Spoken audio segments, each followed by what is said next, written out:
but incompetence nonetheless. Here we are. We have our main man here, the one and only Mark Sleboda.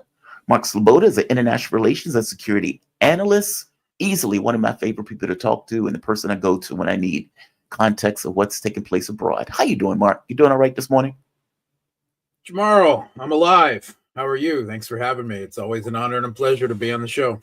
I am also alive, a bit dragging ass this morning, but I'm alive nonetheless. No, man, thank you for joining me, especially getting close to Christmas like this, the holidays. I guess the first thing to bring up is in January, Jamarl. Christmas in January. Well, right, for there. Fair enough. It's like the real Christmas is in January. Orthodox Christmas. It's like, it's not soccer, it's football. But no, I wanted to go into the attack on the building in Kazan. This random didn't seem to apply to anything. This was once again another attack on a civilian building that didn't necessarily have any military significance to it at all. Or did it have military significance? I was showing the audience on the video, this is what it looked like. I mean, there was nobody killed, so maybe it looked worse than what it was, but it still looks pretty bad. This is it hitting the building, looks like an airplane, and honestly, it even looks like 9/11 to me, and to other Americans who was looking at that. What went on with that? Was there any significance to that target at all? Okay, so the Kiev regime made 2 attacks in the beginning of the weekend, Friday, Saturday, and they are both largely seen as revenge attacks. Okay, there is not any apparent evidence that they were at hard targets, certainly not at Kazan. The second attack was at a town, a small town in the Kursk region by the name of Rilsk. This was a town that the Kiev regime had obviously intended to reach on their route to the Zaporozhye to the Kursk nuclear power plant, if that was indeed, as presumed, the original goal of their incursion, a failed attempt to reach the Kursk nuclear power plant when they launched that incursion several months ago. Now, in Rilsk, several buildings, colleges, a cultural center, and other things were hit. Now, there is the possibility that in Rilsk, that Russian troops may have been billeted in some of those buildings, okay? Because the front lines are not far from there, and it is absolutely routine for both sides to use any big, building of serious construction, schools, colleges, hospitals, right? Both sides use them for troop placements, and that's simply a fact of this type of heavy land-centric warfare. So I have not seen any evidence that troops, but I'm willing to at least consider. If so, they hit it again because it was a soft target. This was done with HIMARS, U.S.-made HIMARS missiles. Now, again, if they made this attack, it won't really, even if there were Russian troops inside, not going to have any serious effect on the battlefield. It's more about the psychological impact, right, of escalation and the idea of terror, right? So again, I cannot confirm or deny whether any Russian troops were actually there. The Russian media is presenting it as if not. It's every possibility that there weren't. I'm simply considering the possibility that maybe there were. Now, Kazan is a different story. Kazan is it is in, southern Russia, southeast of Moscow. It is the capital of the Russian region of Tatarstan, which the Tatarstan and Bashkortostan, these are Tatar ethnic regions. They have degree of autonomy and strong politics and culture in that area. Most recently, the BRICS summit, hosted by Russia just over a month ago, was held in Kazan. It is an important multi-ethnic and multi-confessional center for Russia. It is kind of a showcase city of how Russia's different religions can cohabit peacefully. Even Hillary Clinton, in an almost seemingly another life years ago, said of Kazan, it's an example of how Christians and Muslims can live peacefully together. Right? These are Sufi Islam, the dominant there, and within the Kremlin of Kazan. Kremlin is simply a word that means like fortress, right? And most Russian cities have a historical Kremlin, right, at their heart, as a remnant of the history of the Russian ancient history. And in the Kremlin in Kazan, there is an Orthodox cathedral facing a Sufi mosque directly across from each other. So it's important in that respect. So now in Kazan, as far as I can tell, Kazan was hit by drones. Right. Now these drones were supposedly long-range drones, but even the Kiev regime's claims that it used long-range drones. This is more than 1,000 kilometers from the nearest Kiev regime-held territory in Ukraine, which puts it, well, just beyond the absolute maximum extent possible of these drones. And when they're carrying explosives, that would make it even more difficult. They traversed all of this territory without triggering any of Russia's air defense radars of the like, if we are to believe that they came all the way from Ukraine.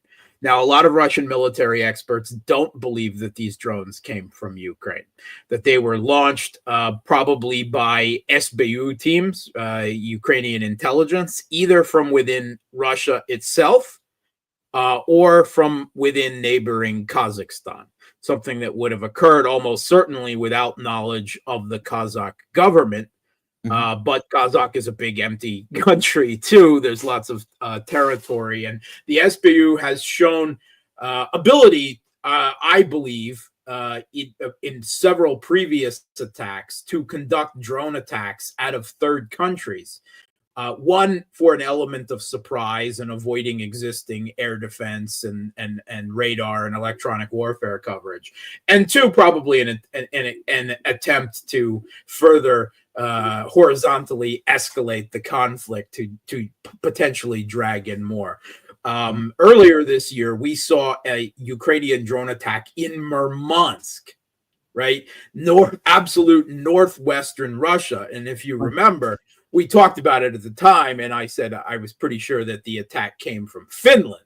The question being whether the Finnish government knew the attacks were made out of their territory or not. We have also seen several drone attacks that almost certainly came out of the Baltics as well.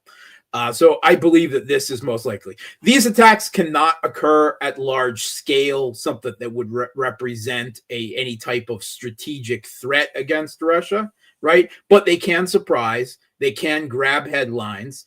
Potentially, they could strike some sensitive targets. But in this case, in Kazan, doesn't appear to be the case. Now, Kazan does have a lot of potential military targets, particularly military industrial targets, right? Except for one of the drones, which we're told hit an industrial facility. And I can't verify that, whether that was a military industrial facility or a civilian industrial facility. But the rest of the drones were clearly targeted at residential buildings, including the building that we saw on your video there. That is the Azure Sky building, which is it's a residential building. It is the tallest building in Kazan. So in the Kazan skyline, some 23 stories. Again, a lot of Russian cities go out rather than up. And there were several other tall buildings, residential buildings, also targeted. Now, this seems clear to be part of an information warfare and a terror attack. It is meant to instill, right? We heard this from the New York Times already talking about it a year ago, when attacks were being conducted at skyscrapers, again, business center buildings in Moscow. And the New York Times spoke fairly approvingly about what they called the need to bring the war home to the Russian people. That is applauding attacks, meant to instill terror on Russian civilians, right? That is exactly what the New York Times did. They simply tried to couch it in more, obfuscating language. And this is the same thing, again, that definitely happened in Kazan. And we've seen it also in Belgorod many times before, specifically targeting residential buildings. Now, for the one building that was hit, that was an industrial facility, that's a legitimate target, right? The Russian government playing the same political game at times that the Kiev regime does, or the U.S. does when its military facilities, might call that terrorism. I would not call that terrorism. Both sides of this conflict are attacking each other's industrial facilities, whether they're directly industrial or not, right? I may not like that it was hit, but it was a legitimate target. Residential buildings that were clearly targeted, not a mistake of a missile going awry due to the effects of air defense or electronic warfare, which has happened multiple times, many times on the Kiev regime side, has happened occasionally on the Russian side as well. This is not the case. They were deliberately targeting tall civilian residential buildings with exactly what you talked about. It speaks to the image of the World Trade Center being hit. That is, they're aiming for a psychological, a terror impact. And that makes these particular attacks absolutely unjustified and a clear act of terror beyond any conception of the norms or rules of war. Again, the attacks on Rilsk, don't have enough information. There may have been some legitimate targets there if Russian troops were billeted. Again, not a significant amount of damage done anyway, if that was the intent there. Or it may have also been just a civilian terror attack. I don't have enough images. But when both of them occur back to back like this, then of course questions have to be asked. Was the attack in Rilsk similar, right? Meant out of an attempt for political terror. And this is the same thing that in all intents and purposes, the assassination using terrorist methods of the Russian Lieutenant General Kirillov, the head of Russia's CBRN defense forces. Again, that was meant to instill terror, right? That was meant to take a high-ranking general, not directly involved in any particular way in the conflict, but just to be able to reach out and hit. And so terror attacks, bombings, drone attacks on civilian buildings, as the Kiev regime gets more and more desperate, as their forces continue to crumble on the battlefield before a Russian steamroller, particularly in the South Donbass, but also increasingly in the Kursk region and elsewhere, Kupiansk area, another big one right now. They're going to do more and more of this, right? Because that's what they can do, and they are committed to a policy of total, Gotterdammerung war of annihilation, signaling that this is another signal that they have no intentions of any type of negotiated settlement, surrender, nothing like that. They will fight to the bitter And as they do so, they will increasingly turn to such, I would, you want to call it dirty warfare, if you want to call it, as the U.S. military would, unconventional warfare, whatever you want to use. But when you're attacking civilian buildings for the psychological impact, that's a terror attack. Yes, just terror attack. That's just a terror attack, right?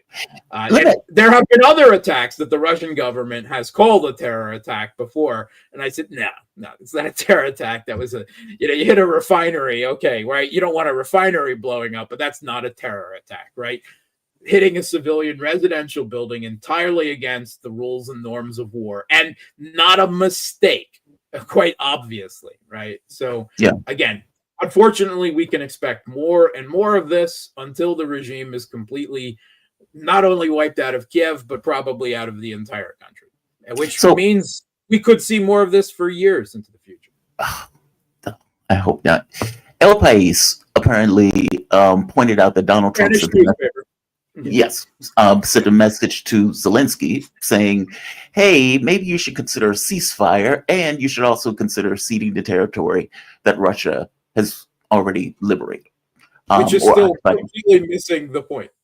Right, exactly. I don't think he fully gets it, right? No one does. No one wants to get it in the West. Right? Yeah, they want Russia's demands to be other than they are, because that is a blow to the geopolitical prestige of the U.S.-led Western global hegemony. When it's about NATO, not about the territory. The territory is secondary, almost incidental, as a result of everything else that has been going on. So that's clearly not going to be enough for the Russian government. Not, we won't bring the Kiev regime and Ukraine into NATO in the next few years, or we'll suspend, talks, and we'll maybe revisit in the future, and we'll pump them full of arms and troops and quote unquote peacekeepers in the meantime. Once we get a ceasefire in place, no, yet, none of that, none, no, not NATO, not de facto NATO, not even a little NATO, not NATO weapons, no NATO. No, none out of Ukraine, and Russian special military operation will continue as long as it takes, whatever it takes, until we beat that through the heads of the regime in Kiev and in Brussels and in Washington. Well, I'm glad you mentioned that, because apparently Fito was in Moscow talking to Putin. Yes. And this European leader pointed out that Zelensky tried to bribe him with 500 euros in order to support his bid for NATO. 500 million. $500 million. Thank you. 500 million euros to support his bid for NATO. That's pretty astonishing. He's basically using our tax dollars to try to bribe a European leader to back his bid to NATO. That's pretty, why was Fito in Moscow? What was the conversation about between Putin and Fito about? Okay, so just so everyone is on the same page, Robert Fico is the Prime Minister of Slovakia, right? A country in Central Eastern Europe, right? If you will. Now, Robert Fico is what is characterized in the Western press as a far left, right? Kind of the opposite book post to the far right. It's always far, right? Viktor Orban. In Fitzo's case, he's an old school leftist, right? I mean, he's what many people refer to as an unrepentant communist. He is also a bit of a Slavophile, right? And that includes Russia as well. He is very intensely tries to remind everyone of the role that Russia, as the constituent country of the Soviet Union, played in defeating Nazi Germany in World War II, including running over the fascist local forces in Slovakia that had allied themselves with Hitler. and so freeing Slovakia from those as well. Very similar to the Banderites in Ukraine, it must be said.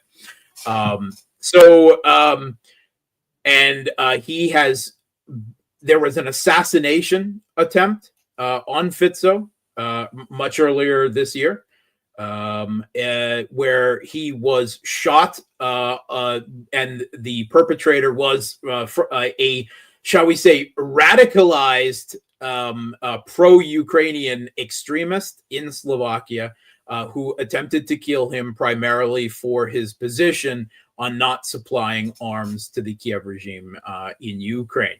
He survived it. He was months in recovery. He is back. Slovakia's policies have not changed. In fact, despite the attempt to kill him over the issue, Robert Fico has only become more firm in his opposition to EU and NATO support for the Kiev regime in Ukraine. And his visit, he has previously indicated that he wanted to come to Moscow for the Victory Day parade to celebrate the defeat of Nazi Germany in World War II, which is on May 9th in Russia. But he has suddenly shown up in Moscow this weekend. And the reason why is that the Kiev regime in Ukraine has indicated that it is not going to extend or renew gas supply contracts through the Druzhba pipeline from Russia into Central Europe that transit through Ukrainian territory.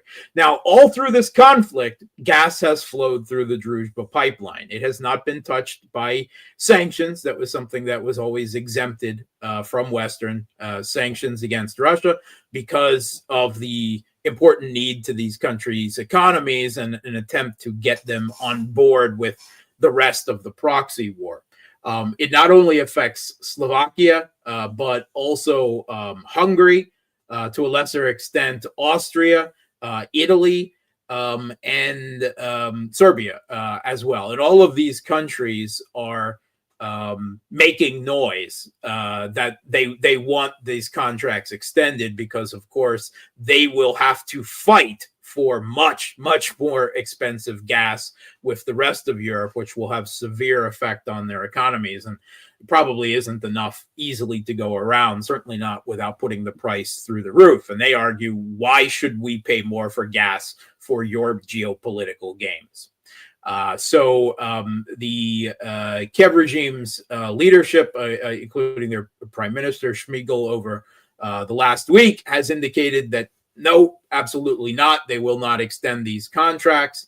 And there has been very harsh words, foul words, foul language by Zelensky and other Ukrainian officials against Fito and some other of those Central East European leaders previously, but Orban as well, right? We've all heard that, but Fito definitely coming in.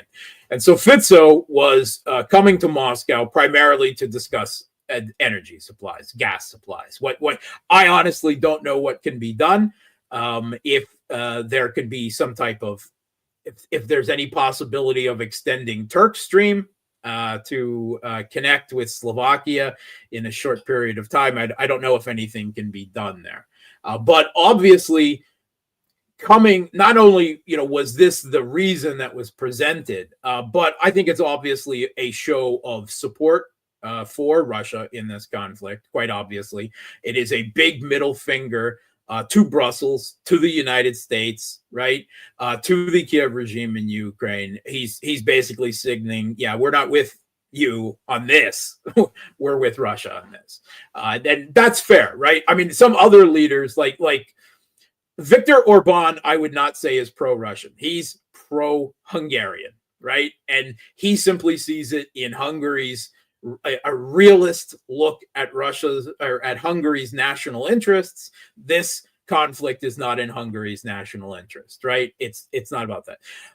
Fito is another story. He is a Slavophile. He views Russia and Slovakia at some level as brother characters, and he has been popularly elected in Slovakia. And while there is still divided politics, clearly a majority of Slovak citizens seem to be on Fico's side on this, because not only has Fico's party dominated the parliament, but they also have the president elected as well. So they seem at this point, pretty firmly consolidated in Slovakia. And as much as there is a majority or a plurality of Slovak society, they seem behind his foreign policy stance, which makes them almost unique within the EU and NATO. But it also presents kind of a twin mirror image, far left, far right, of Viktor Orban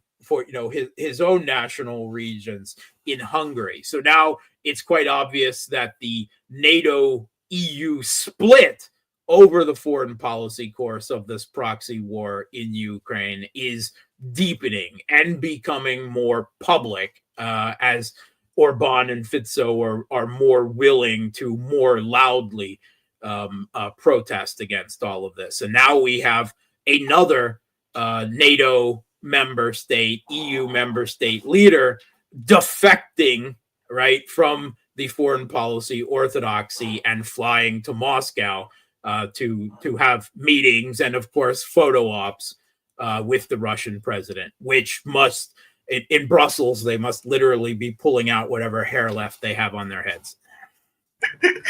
I'm curious on something else. Putin was having an interview where he pointed out that Russia should have went in sooner. Basically, when he realized that the West wasn't necessarily going to do Which anything. is what I said in 2014. But yes, you did. And look, that was the criticism, right? It's like, is there anything that you would have did differently? Yeah, I would have initiated special military operations sooner. I'm curious on what they're saying in Moscow that pushes him into that point of view. Well, it probably is not even them pushing him to point of view, but I would imagine there are hardliners that are in Moscow every bit as much as Putin is more of a moderate in this situation. As much as I am a hardliner, yeah. Please. Yeah, there were lots of political voices, right? Patriotic voices, right? Generally, also pro-Putin voices within Russia politically, that from 2014, 2015, all the way up until 2022, were objecting to Putin's course of this frozen conflict and this attempt, certainly what Putin believed to settle the geopolitical and political crisis in Ukraine with the Minsk Accords, whose goal was to politically reconcile the east of Ukraine, the Donbass, with the putsch, the Westback putsch that occurred in Kiev in early 2014, right? To keep the Donbass as part of Ukraine, but obviously you overthrew our government, right? Unconstitutionally, right? You waged war on us, right? The political terms of peace are not going to be the same. They wanted autonomy in the Donbass, right? That was what was being argued and so forth. And that was the Minsk Accords. But we now know that from the Kiev regime and the Western side, right? Because the Minsk Accords were guaranteed by France and Germany, that they did not view the Minsk Accords as anything that they were intending to follow through on. Both Merkel and Hollande and Macron, after him, have come forward and said that the Minsk Accords were never meant to be completed. They were always meant simply to buy time to build up a powerful NATO-armed, NATO-trained army for the Kiev regime in Ukraine, right? And there are lots of people who said at the time that the Minsk Accords were naive, that you certainly can't trust the Kiev regime in Ukraine, and you can't trust the West. Putin has a long history of, wanting to be integrated with the West, right? Respecting Russia's sovereignty and interests. But, people now, try to wipe out of history all the attempts Putin made since he first came to power, right? In around the year 2000, right? Already a quarter century ago. He was the first one to express regrets to George W. Bush after the 9/11 attacks and provide Russian assistance for not only the war on terror, but actually to provide direct assistance on the ground for the U.S. invasion of Afghanistan. Something that's not discussed very often because Russia still had lots of contacts and interests on the ground in the forces that would then become, the Afghan government. They were among them. But also, Putin quietly pursued Boris Yeltsin's requests about joining NATO, and there was all of this, but there was none of that. NATO would expand. Russia would continue to be outside of that security arrangement and essentially the target of it, right? As has always been NATO's purposes. And Russia felt more and more uncomfortable as time goes on. But he was not anti-Western when he came to power. By far, something quite different. He has been fashioned by events and by the West's actions. And when we get to 2014, some of Putin's closest advisors, including Sergei Glaziev, someone who I follow very closely, was telling Putin, you need to get rid of this putsch regime now, right? In a few years, they will have a 250,000 strong army, right? Equipped by the West if you don't act now, right? And Putin didn't listen. And a few years later, they had a 250,000 strong army armed and backed by the West now. Putin is he is KGB, right? Or was KGB and FSB, but as part of that, he's also a lawyer. And he looks for legalistic, diplomatic solutions whenever he can. He is very cautious and restrained in the use of force, no matter what kind of image they try to present of him, in the Western media. He is cautious and pragmatic and calculating. Right, that those are the best way to describe him, and he has always been restrained in the use of force, including in the last few years of the special military operation.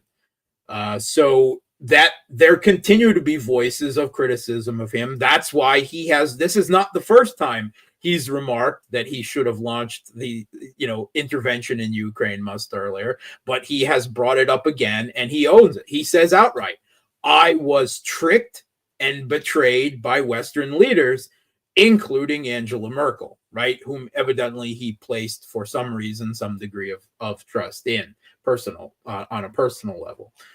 So he feels very upset about that. And that, by the way, does not bode well for any future diplomatic settlement of this conflict, because everyone in Russia says, how can we ever trust anything they say, whether it's the Europeans, the regime in Kiev, from the January 21st agreement to the both Minsk agreements to the Istanbul communique, to previous things like the anti-ABM treaty and everything else. How can anything they sign, right? In the United States, they pull out of everything with the change of every president, right? Mm-hmm. Trump pulled out of the nuclear deal with Iran as soon as he came to power, right? With this, polarized U.S. politics. So the Russian perspective has got to be, we can only achieve peace and a quote unquote diplomatic settlement, but only when there are undeniable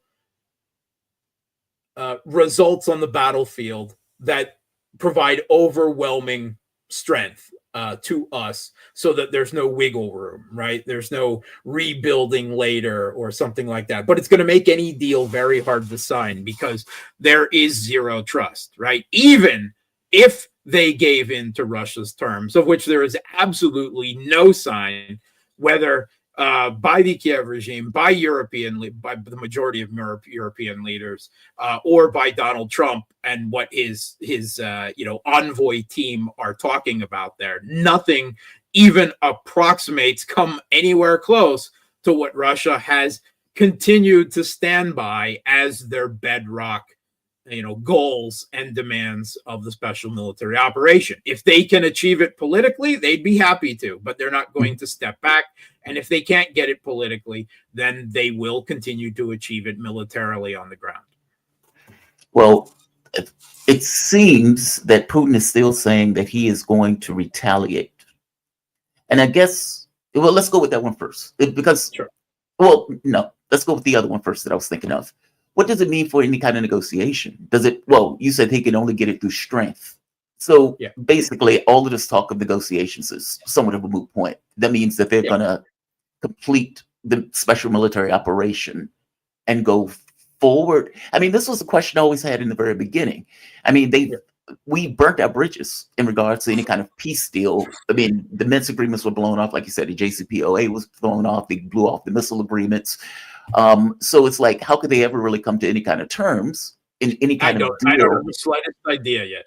I really don't. I always ask, what do you imagine a settlement of this looks like? And no one can tell me, right? Yeah. I think it looks like the frozen conflict in Syria, and you saw with no agreement how that turned out, right? The conflict was simply reignited at a time more preferable to, in this particular case, Turkey and the United States.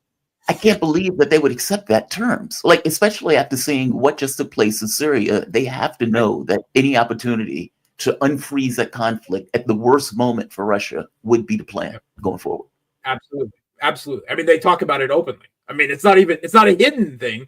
They talk about that on the front pages of the New York Times, the Washington Post. We'll sign a ceasefire down now and arm Ukraine to the teeth and retake that territory at a later time, right? That's push Ukraine drag Ukraine into NATO, right? In short order as soon as we get a ceasefire, or put NATO troops, EU member state troops, totally not NATO troops. They got a completely different hat on, on the ground, right? As soon as the ceasefire, which, Russia, from, the Russian perspective, okay, no ceasefire, right? I mean, that's there will be no ceasefire. There will be no time period to rearm, retrain, allow them to, as Putin has said, conscript more people like stray dogs in the streets, which is a pretty accurate description of their press gangs roaming the streets of Ukraine's cities and villages.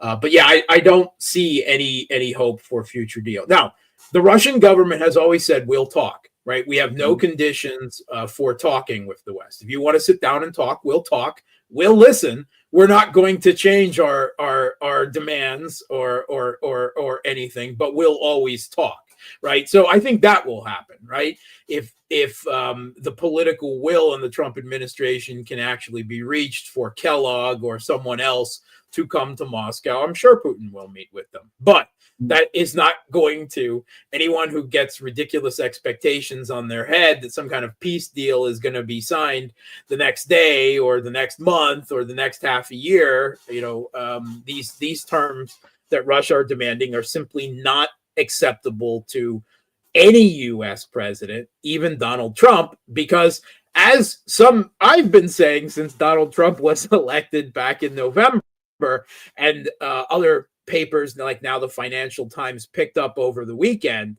that once Trump takes office, he owns that conflict. It is his now. He is the U.S. president. And if he simply, walked away from it and said, oh, I don't like Zelensky and I don't like the Kiev regime, they were politically against me in the U.S., Putin can have it. That's not going to happen. That can't happen because he is the U.S. president, right? And that is what all of the people that he has surrounded himself, including all of the neocons that he's surrounded himself will say, and then they'll say, the only way to end this conflict is through strength. And if Putin won't agree to our terms, then you need to escalate to de-escalate, right? I've said it since right after the election. And now they're talking about this openly, right? That these are the conversations occurring, within Trump's own people, supposedly part of his, his de-escalation team. right? If he doesn't call it that's what some people have projected onto it, right? So unfortunately, I don't do hope. I would hope that some sense is achieved, that Trump stays by his instincts on this, if that's what they are. I simply, through all the evidence in the past, not only from everything the U.S. has been involved in Ukraine, but also from our experience with the previous Trump administration, I don't have any hope. I don't do hope. I operate on facts, and I start always from the absolute worst assumption, with my opinion of human nature being what it is, and then I allow myself to be gradually walked back from that worst assumption by interpretation of facts and evidence. And that leads to a very depressing mentality in life, yes, but I find that it does me very well in analyzing the situation, in these events, unfortunately. It tends to be more accurate. I mean, because the truth of the matter is, regardless of what Trump wants to do, how could you trust the very next president in 4 years? That's always going to be the issue. Even if you believe Trump, Right. Even if you take everything he's saying is true. One last question on this. What is going on internally to Moscow in regards to these terror attacks? Meaning, Putin has vowed retaliation. He keeps vowing retaliation. But it doesn't necessarily seem that the retaliation is doing... I mean, yeah, it's satisfying in one sense, but it doesn't necessarily seem to be a deterrent from these terror attacks. Of course it won't be, right? I mean, escalation is part of the whole logic of these things. So they want a response, right? That means you don't have revenge. Yeah. So what is he going to do? Because I would imagine the conversation in Moscow has to be pretty loud at this point. Some of that has already happened. Yeah. So part of seemingly this attack and risk in Kazan was an immediate counterattack or revenge attack to Russia's revenge or counterattack, right? So in response to the terrorist assassination of the Russian Lieutenant General Kirillov, Russia at the end of last week launched missile attacks in Kiev. They targeted the head of the Ukrainian intelligence services, the SBU, which anonymously claimed credit for the assassination. Even in all the Western media reported that through their own sources. And there were numerous other targets, including Patriot system defense targets hit in Kiev. And very interestingly, the top floor of a building, very specifically, was hit, and it is widely assumed that there were several important people, including generals, possibly. There are rumors, there are always rumors that Western generals were involved. I have no way of knowing that or not. We'll see if any generals die of sudden death syndrome or hiking in the Alps or drowning or in their pools in the very near future. And that's the only way we'll find out about that, if indeed there were Western generals involved. So watch the obituaries over the next month or so. But for accidental deaths like that of high-ranking military people that can't be accounted for. But it seems that this was a gut response. So in a way, all right, Russia quite clearly had a very specific target intended. So the Kiev regime's response was to just go out and hit residential buildings, right? That was their thing. And this is going to happen until that regime is removed, right? And yes, there is a Russian demand to retaliate, but it's never going to be, or hopefully it won't be, the type of knee-jerk gut reaction, right? Where you want revenge, you want payback, right? I feel that myself, right? This is extremely unsatisfying at some level to see all of these attacks. But thank all the divine beings that I am not in charge of Russia, that it is Putin who is a much more pragmatic, cold-blooded, and calculating person than I or many other people, and pretty much all Americans would be in this situation. Same. Yeah. That's So revenge yes, as well. there is a demand for action. There is a sentiment, but that is completely overwhelmed by the sense that we are winning and we are not going to be diverted by provocations. We will take action, but we are not going to be diverted into an unreasonable escalation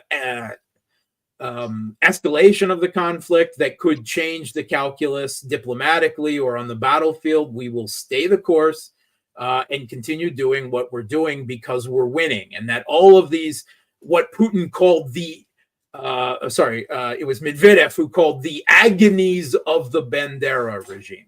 And this is what it is. They're lashing out in agony because they're increasingly desperate and panicked.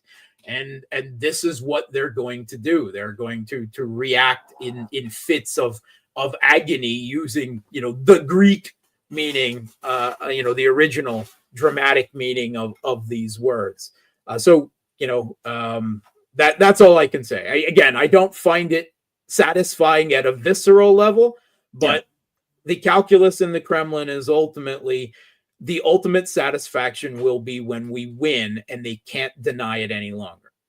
Follow strategic objectives. Mark, man, thank you for this. Mark Sleboda, International Relations Security Analyst. You guys can follow Mark on Twitter at Mark Sleboda1, on his YouTube channel at Real Politic with Mark Sleboda, and on Facebook at facebook.com/Grant. Man, always appreciate you, Mark. Yeah, and it's cynical, but right.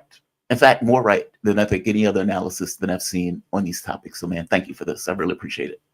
Thanks for having me.